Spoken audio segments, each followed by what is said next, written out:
ನೋಡ್ತಾ ಇದ್ದೀರಾ ಜನಸೇವಾ ಕನ್ನಡ ಟಿವಿ. ಇಂದಿನ ಮುಖ್ಯಾಂಶಗಳು. ಚನ್ನಪಟ್ಟಣ ಉಪಚುನಾವಣೆಗೆ ಸ್ಪರ್ಧೆ ಸುಳಿವು ನೀಡಿದ ಡಿಕೆ ಶಿವಕುಮಾರ್ ರವರು. ವಾರದೊಳಗೆ ವಿಸಿ ನಾಲೆಗಳಿಗೆ ನೀರು ಚೆಲುವರಾಯಸ್ವಾಮಿರವರ ಹೇಳಿಕೆ. ಕೇಂದ್ರ ಬಜೆಟ್ ಸಿಎಂ ಸಿದ್ದರಾಮಯ್ಯರವರ ಸಲಹೆ ಕೇಳಿದ ನಿರ್ಮಲಾ ಸೀತಾರಾಮನ್ ರವರು. ಮಂಡ್ಯ ಮೂಡ ಅಧ್ಯಕ್ಷರಾಗಿ ನಯೀಂ ಅಧಿಕಾರ ಸ್ವೀಕಾರ. ಆಧುನಿಕ ಇತಿಹಾಸದಲ್ಲಿ ನಾಲ್ವಡಿ ಅಜರಾಮರ ಲಂಕೇಶ್ ರವರ ಹೇಳಿಕೆ. ನೀಟ್ ಅಕ್ರಮ ಬಿಜೆಪಿ ಆಡಳಿತದ ರಾಜ್ಯಗಳಲ್ಲಿ ಸಂಘಟಿತ ಭ್ರಷ್ಟಾಚಾರ. ಜೂನ್ 21ಕ್ಕೆ ದೇಶಾದ್ಯಂತ ಕಾಂಗ್ರೆಸ್ ಪ್ರತಿಭಟನೆ.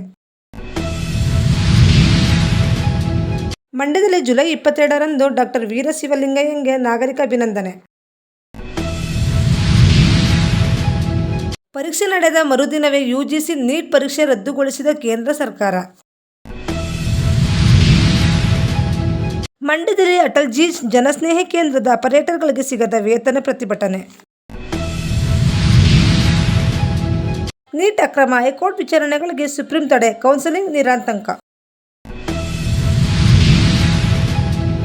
ಬಿಹಾರದಲ್ಲಿ ನಿತೀಶ್ ಕುಮಾರ್ ಜಾರಿಗೊಳಿಸಿದ್ದ ಶೇಕಡಾ 65 ಮೀಸಲಾತಿ ರದ್ದು.